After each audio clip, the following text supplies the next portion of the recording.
Confirmado o caso de febre do Nilo acidental em Teresina. O paciente é uma criança da zona rural. A gerência de zoonoses do município fez a captura de mosquitos na casa da criança e também na vizinhança para a identificação das espécies envolvidas na transmissão. E para entender melhor o que é a febre do Nilo, eu converso ao vivo aqui no estúdio com o doutor em virologia, Marcelo Adriano. Boa noite, doutor Marcelo. Boa noite. Obrigada por aceitar o nosso convite. Okay. Vamos começar explicando para a população o que é essa doença, como é que ela se manifesta. A febre do Nilo é uma arbovirose, ou seja, uma virose transmitida pela picada de mosquitos, parecida com a dengue, a zika e chikungunya. Ela tem só uma particularidade que ela tem uma certa atração pelo sistema nervoso dos pacientes. Quais são os sintomas da doença? Na maior parte das vezes, as pessoas infectadas nem apresentam sintomas. Muitos apresentam como uma dengue mais branda e uma pequena proporção, que é a que mais nos chama a atenção, sofre comprometimento neurológico grave, na forma de meningite, encefalite, que é a inflamação do cérebro, ou doença dos nervos periféricos, em que surgem paralisias musculares. Pode levar à morte, doutor Marcelo? Pode, inclusive no estado nós temos casos registrados já de morte por febre do Nilo aqui no Piauí. E como é que é feito o diagnóstico? Como é que a pessoa sabe que está de fato com a febre do Nilo?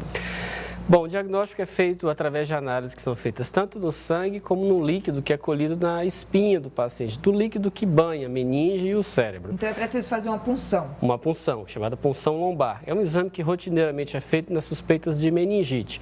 Esse exame inicialmente confirma que há uma inflamação da meninge ou do cérebro e o segundo passo é saber a causa dessa inflamação.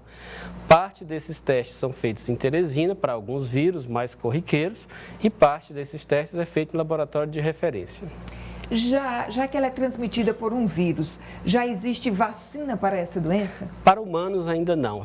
Como essa doença afeta também cavalos e aves, já existe vacina licenciada nos Estados Unidos para cavalos, mas para seres humanos ainda não existe vacina contra a febre do Nilo. Vamos mostrar aqui na tela como é que está a situação do Piauí com relação a esses casos de febre do Nilo. Eu queria que o senhor traduzisse isso para a gente um pouquinho. Nós já temos no estado 10 casos humanos diagnosticados e um caso em cavalo, um único caso em cavalo diagnosticado em Parnaíba.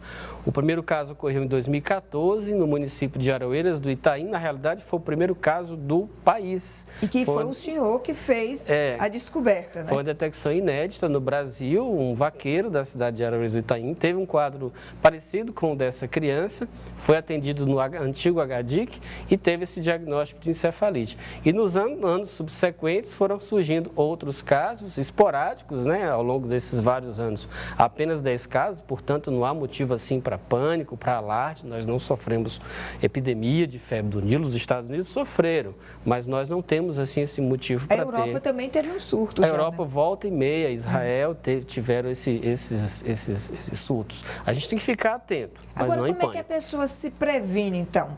Já que não é um mosquito identificado, conhecido já como o da dengue, às vezes ela, como o senhor disse, chega a ser até assintomática. E o que fazer diante disso? As medidas preventivas contra a febre do Nilo, até certo ponto, são muito parecidas com a própria prevenção contra a dengue, a zika e chikungunya, ou seja, evitar a proliferação do mosquito e o contato com eles. Tem só algumas diferenças, porque o mosquito transmissor da dengue, zika e chikungunya é o Aedes e da febre do Nilo é mosquito do gênero Culex. E o Culex tem hábitos um pouquinho diferentes. Enquanto o Aedes é mais diurno, o Culex é mais crepuscular e noturno. Enquanto o Aedes gosta mais de água parada e limpinha, o Culex é mais promíscuo, a muriçoca, né? Ela se prolifera mesmo na água suja, na água barrenta. Então, isso é que diferencia um pouquinho a prevenção. Muito obrigada, doutor Marcelo Adriano, doutor em virologia. Portanto, a solução é limpeza e saneamento.